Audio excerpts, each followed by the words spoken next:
Okay, so I'm Kevin Connor. I'm with Little Sis, which I said before is like the opposite of Big Brother.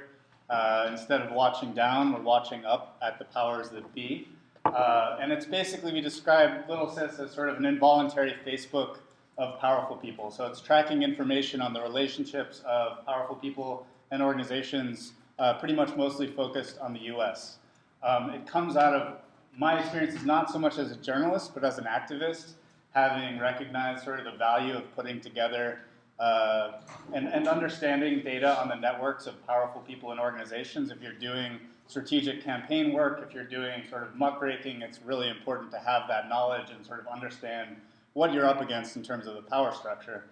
So it comes out of that experience, and really the experience of putting together a bunch of data in spreadsheets and thinking, you know, maybe there are other people putting this kind of data together in activist contexts and journalistic contexts.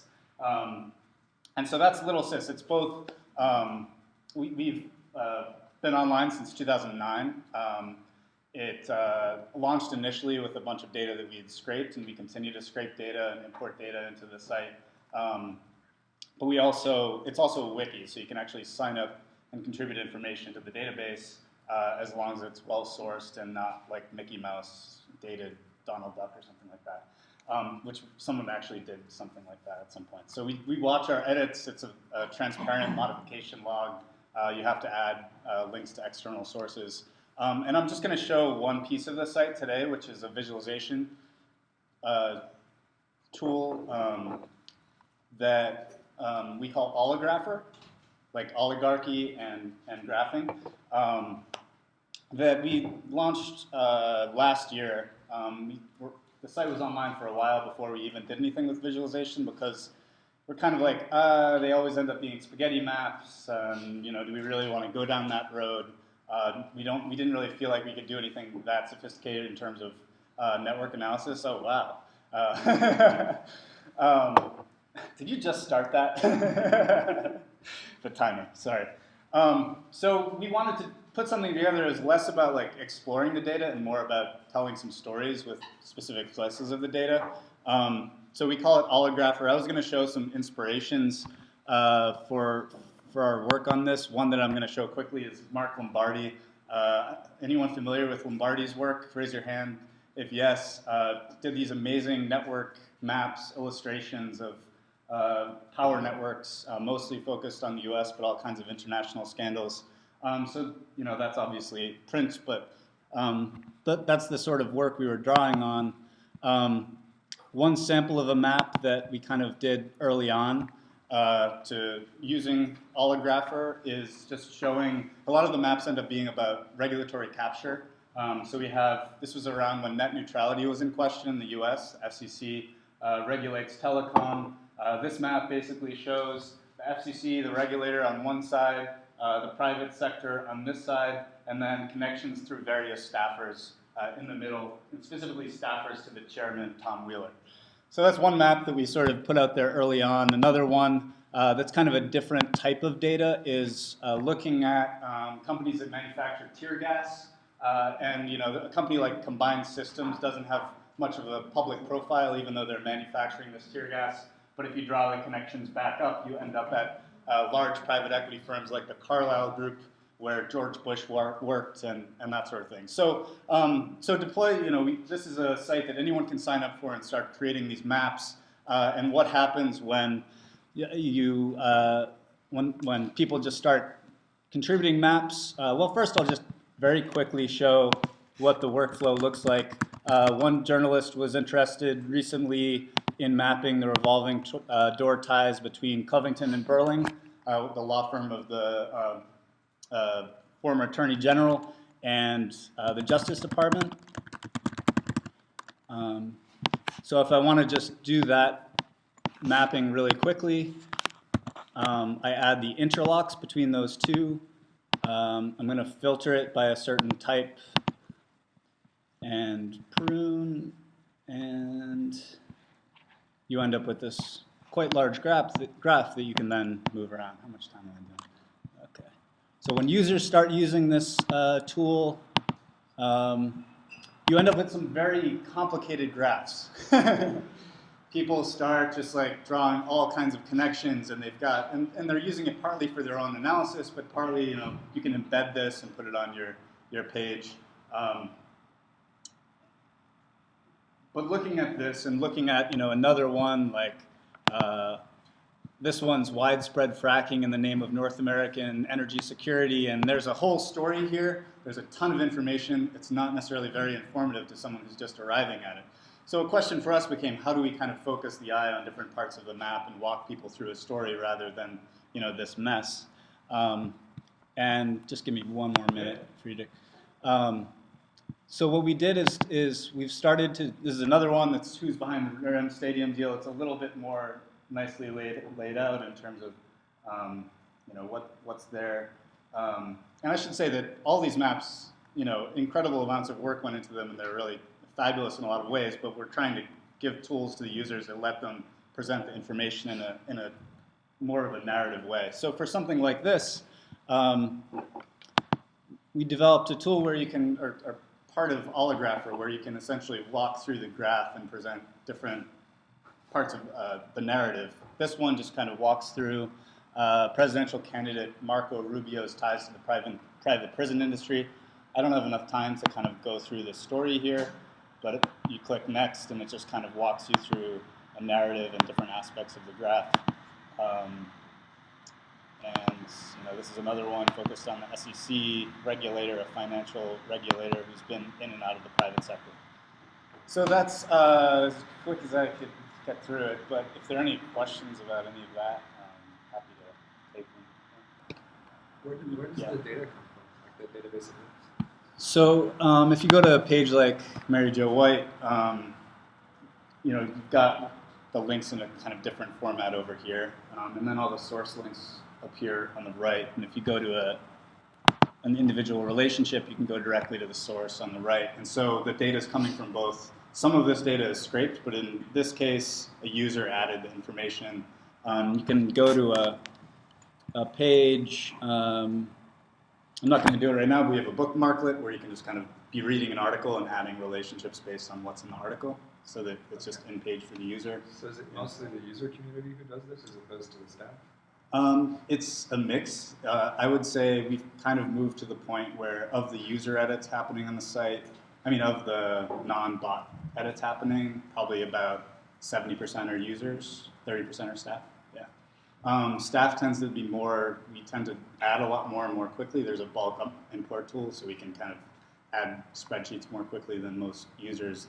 Users are using that too, but it just ends up being quicker for staff. Are there any media houses that have kind of incorporated this into the workflow of their political recording desk and sort of overcome that barrier of, okay, now that we get how to use it, that they kind of use it for a long story? In terms of, not so much. Some media outlets are embedding the maps, but generally they haven't been creating them themselves. We're starting to see more sort of like independent journalists and bloggers using it. We haven't really kind of marketed it to news organizations as a tool for them. So any last questions before Friedrich kicks me off? Actually, it's funny that you should bring up editorial workflow, because that's the next presentation. Yeah. I think Adam had a question. Yes, no question. Is it just one data set for everybody? Yes. It's all integrated into one large and glorious database. Yeah.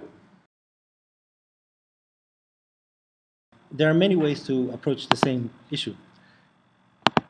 And that's good, because that means that we all have kind of like the same issues. I'm Miguel from Poderopedia. We are kind of like the little sis of Chile, or in Spanish in a way.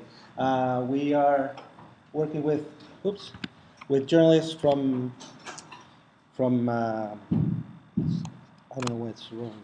Use the full screen instead of slideshow. Oh, that's it. Sorry. Thank you. We work with journalism organizations and media organizations from Chile, Venezuela, Colombia, and we collaborate with others around Latin America. One of the things that we do in Poderopedia is that we map the connections of who is doing business and politics and how they're connected, and we try to do a lot of collaborations with newsrooms. One of the things that frustrates me as a journalist is that when I'm researching, I always look for conflict, people, or entities, and power, which are those three things. And it would drive me insane to know that to do a small network map or do a big network visualization map, you would practically need kind of like the same coding skills if you want to do NV3. So out of needs, our own needs, and the requests of people that said, hey man, I'm reporting, I have this network that I want to show, but I don't have access to a programmer. You know, that is, or I have access to a programmer who is a PHP WordPress programmer, not JavaScript or something else. So we kind of like went on this way, and this is something that is super important, especially for the fellow programmers here. Journalists do not understand what a node or an edge is. We can talk about balls, balloons, and we can talk about arrows. That is something that I understand. For example, a network is made of balloons and arrows, and they connect in different ways.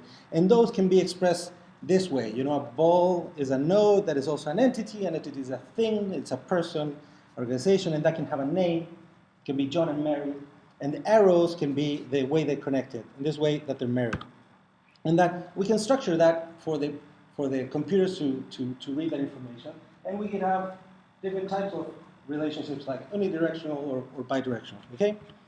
But the goal of this is that when we were speaking with people, we saw a pattern.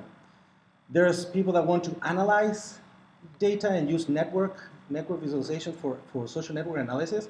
And thank God there's so many good tools out there to do that.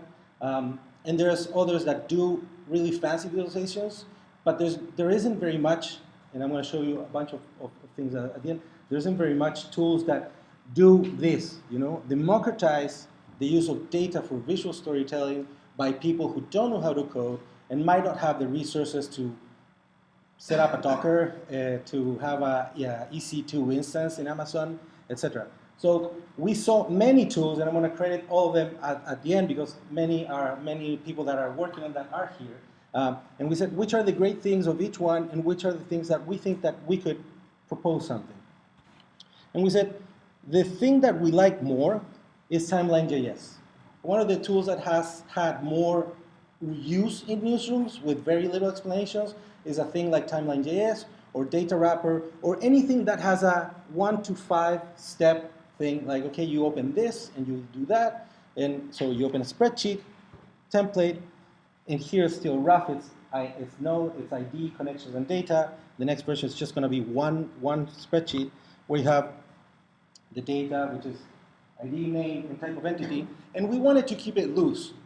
In Polarpedia, we spent like 2 years deep in linked web, semantic web, and we realized that we didn't have the money for it, and that most of the things in newsrooms went through a CSV, a spreadsheet, and it needs to get shit done. It doesn't matter if we're going to reuse it afterwards. We can worry about that afterwards. And unfortunately, many newsrooms now are doing that. I have 54 seconds left. So basically, it's the same model as Timeline.js. You open up a spreadsheet, you use the example, even if you don't know what you have there, you just replace information for your information, then you publish the spreadsheet, you paste that URL, you upload it. This is a very rough concept yet. And then you generate a network visualization, you save it, and you have an export or embed, and then you have a network graph like that. This is done using D3+, which is a library. We're probably going to move forward from this. And it has these assumptions that are very important, because tools should be like for something and not all of it. It's not for big hairballs, you know. It's for storytelling or supporting the network of Corbyn and the shadow ministers, for example, the story of the lover or whatever they call it now. And it's designed for small things. Other tools, I want to credit them all because many of them are here. Oligrapher, and we need to start talking also about collaboration, whether we can steal with total impunity this type of beautiful network graphs that Kevin has done, or some great ideas that have been by Graph Commons or by OCCRP Viz or Raw and more. Thank you.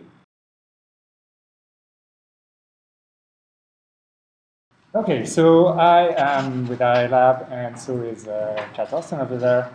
And we do innovative technology for social impact. That means things like helping people make better decisions about the tools they're using for security and privacy, helping open oil map the oil and gas industry, working with Amnesty, doing an Android app to help activists at risk of being arrested, and deploying medical records and connectivity in Tanzania.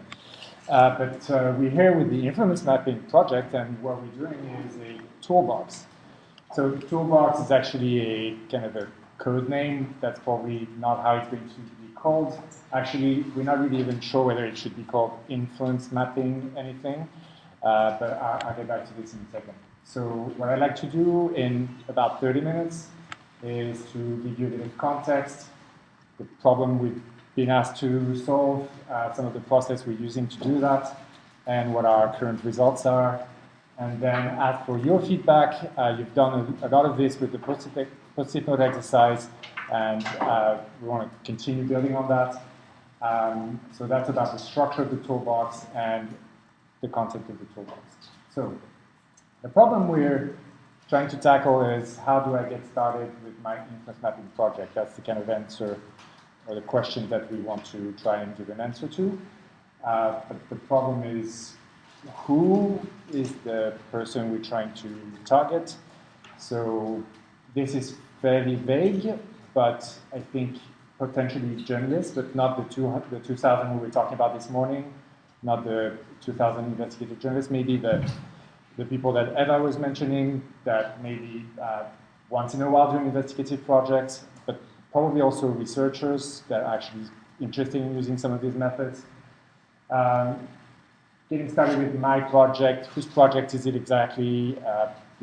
It depends widely if you're doing this in a media house, if you're doing this at a university, if you're doing this as a grant-funded project, if you're doing a startup.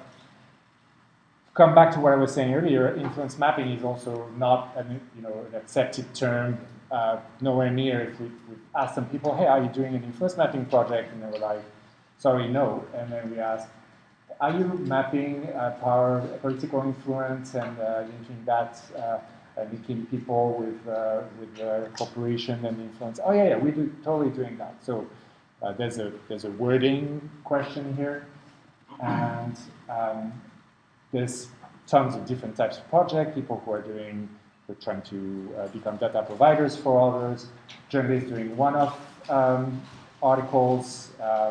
Others who want to do more sustainable collection of data. It's a really wide project, basically. So what we set out to do is to try and make it practical. So the toolbox that's why we call it the toolbox for now. It's supposed to be kind of giving some practical answers about specific things that people would like to do in this space. It's meant to be accessible, so really targeting beginners, but hopefully also useful for people that are a bit more experienced. Also folks that are working by themselves, but also maybe for folks that are working in organizations. It's not going to be full of completely new information. A lot of that stuff is out there. Some of it is written maybe for different audiences. So some of it is about translating some content that's already out there and bringing it together under one roof. The structure, which is sort of what I'd like to also sort of brainstorm a little bit in the second part of the session, should be grounded in expertise or practices, ideally from the people doing this for a long time. Don't want to put it out of our hat. It's meant to map processes that folks have been evolving over time. And hopefully that can lead to some kind of view of what the state of the art is. But that, I guess, maybe is sort of a tall order. So we'll see. So we just started this very recently in August, and we have very little time to do basically what's the first iteration, so that we're delivering in mid-December. So we spent the last month doing some user research. We have been working a little bit on structure, but we want to finalize the structure this month. And content's been actually collected for a long time. One of the ways that Friedrich talked about this project is the way to kill his spreadsheet, the social network analysis survey spreadsheet. So hopefully we've achieved that, but this stuff's been collected for a while. And then there's going to be a little bit of tech, I guess, but we don't want to get fancy here. The main objective of this is not to make something that is, bells and whistle on the front end side, but it's really thinking about how to structure this content. And then later we can iterate on the structure. We can iterate on making it nice and pretty. So the results of the survey, of where we surveyed, we didn't have tremendous amount of answers. So I guess that is useful also to basically what we want is get this out there and then start having real user feedback about whether this is of any use. But pretty broad geographic distribution, people that are both journalists, researchers, self-described as analysts or project managers, a little bit of techies, but not a lot. A few of these people work on their own, others work in teams. Some of them are just at the stage where they have an idea, they don't really know. Others are kind of in the beta phase, so that's what we see as beginners, so to speak, or folks starting. Two of those are doing the project by themselves, 8 have funding, and 1 is at the proposal stage. So from this, and a little bit of extrapolation and use of common sense, we identify that some of the key questions that folks are asking when they're getting started is, how do I identify data for my project? It's about data sources, it's about evaluating quality, it's about also whether you're connecting you're doing a one-off import or whether you want to stay connected to a data source and update things like that. It's about how you organize your data. Some of this is about the tools that you're going to use, a spreadsheet, a database. Some of this is about the data model. How you to make sense of your data, which is more about the analysis, the search, the ranking practices there. And how do you present it? How do you make it easy to be consumed by your audience? And then some secondary entry points are what are the tools out there, both the tools from sort of the end user perspective, the tool from the tool developer perspective, which a lot of the spreadsheets of Friedrich's spreadsheet actually has things like D3. So you're interested in that if you're building your own tool. And then also things like, maybe you're interested in seeing if someone else done similar things as you did, whether there's actually, you can talk about any success being achieved in any of these projects, and what is a map of practices that people use. So we're going to use, I'm going to not get into detail that, we're going to use this to try and define the user experience and information architecture for our tool. But what I'd like to have the feedback on is the structure. So from here, I didn't watch my time. Anyone?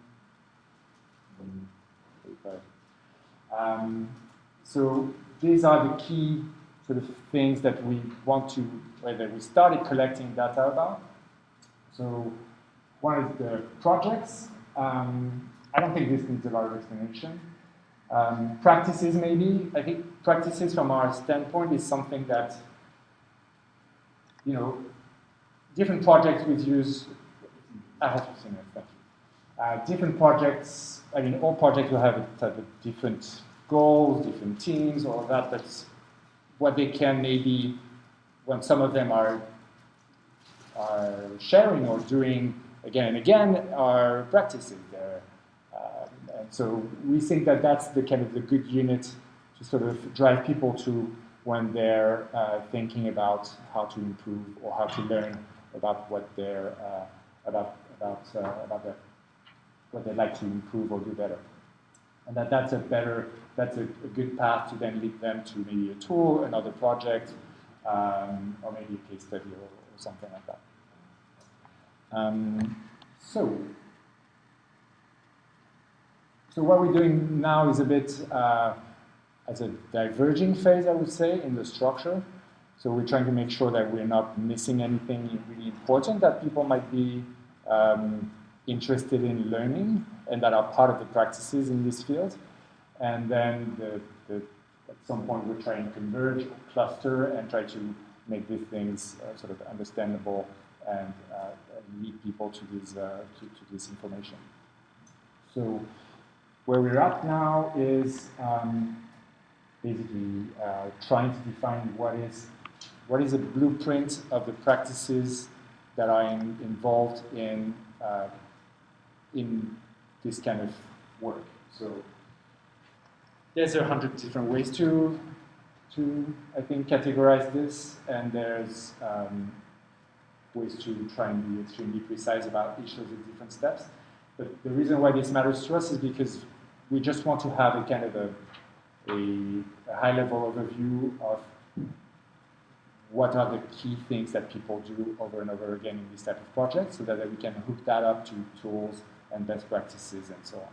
So, I mean, there's several things here. I mean, like trying to quantify impact too much is probably not necessarily a good road to get on, but however, making sure that it's very clearly explained when we're describing some projects, and that we also, as you say, that we explain that in the design phase, that's part of a good practice to define what your objectives are, why you know, if you just want to play around with Excel and pretty graphs, or if you're trying to achieve anything, and like clarifying that for yourself, for whoever you're going to work with, is super important. And the goal that you were setting up to say, Miguel, which is entering this field, how do I know whether how can I learn how to spin off 35 Amazon EC2 instances, because I have a large amount of data, I have a high requirement on performance, therefore I need to do that. That guiding people towards this kind of answer if their project requirement is such that they need it. That is something we're trying with. That's part of the goal we're trying to achieve here. So that's also why we're breaking things up in this way, trying to link things together. I mean, I can talk a little bit more about that, but our main ask is to tell you, well, at some point, this is going to be in a stage where you can have your page and update it for those of you who run projects and those of you who run tools. So it'd be great if you did so, because we'll have part of the information, but maybe not all of it. Now, whether you want to disclose impacts aspects to it, that's up to you. I guess that we know that the people who are grant funded in the room have reporting requirements potentially to their funders. I guess it'd be good to have the funders in the discussion too, see what they think about all this impact aspects. So yeah, just on the tool thing, one of the ways that I've been thinking about this is there's a bunch of features, and then there's maybe concerns, and basic user concerns or expert user concerns and techie concerns are different. And maybe there's other sets of concerns, like you have lots of data, does open source matter to you or not? Does confidentiality matter to you or not? Which is a point that Mary was making earlier, and that actually Chris was making as well. They run their data on their own servers, right? Do you want to move jurisdictions? You can't move, if you're at Amazon, you can't really make these calls. Architectural matters, like being impressed with the overview folks, talk about extensibility, but obviously for a basic user or even expert user, that doesn't necessarily matter so much, but there's a point where it matters that actually these things are extremely extensible, because it means there's going to be an open source ecosystem around it. It means that it's agile in the way that it's developed. Those are more concerns around that techies have and about sustainability, but they are concerned. So there's a way, I think, to massage all of that in a way that makes sense and that help guide people towards the right choice. Okay, I will maybe just make my call for action, or yeah, my request was just to say we'll also try and collect guides. And yeah, we do the case studies. So please give us feedback about structure if you think of it. We'll, we'll share the spreadsheet in a slightly more evolving. It'll be evolving until the end of the month. Please tell us if you want to contribute to the content, especially your own project page, your own tool page. This will be ultimately into some structured wiki form. So, but also your practices. I think that when it comes to, my 5 favorite tools and the way that I use those 5 data wrangling tools together, that's a kind of a recipe or a practice, and it'd be good to have some of your inputs on some of these things. Get in touch with people who want to test this. So you might not be the main target, but you might know people who are, and it'd be great to have access to a circle of folks who are getting started and who will be able to tell us, yes, I was able to find that answer to my question. It helped me. I realized that I needed to ask myself this question about impact, which I didn't before. So some of these things are really super valuable to know whether we've done any good job or not at this. So you can also send us an email at influencemapping@ilab.org.